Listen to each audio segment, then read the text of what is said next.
رشة زيت، سلمون نخليه من جهة الجلد، رشة ملح وفلفل اسود من المعتوق.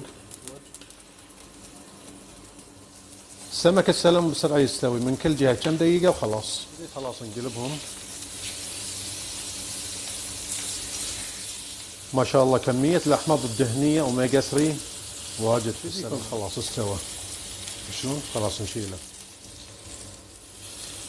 ناخذ مقلاة أقل نخلي فيها الزيت. هذا مفيد. صار نشيلهم. خلي الزبدة. كوب واحد كريمة طبخ، بصل مجفف شوي، ملح فلفل أسود شوي بس. نخلط. نخلي بهارات المعكرونة من المعتوق قفشة واحدة، هذا اللي راح يعطي طعم رهيب. نضيف عليها شوية ماي. بقدونس مجفف من المعتوق زيد بعد شوي. اوكي. بخلي فاصوليا شوي لاني احب الفاصوليا. تكون شوية غليظة تكون جاهزة كذي. نجيب صحن ننزل شوي من السوس هني. ننزل قطعة السلمون هني في النص وجهز الطبق. نجرب. ما شاء الله الطعم ولا غلطان صراحة.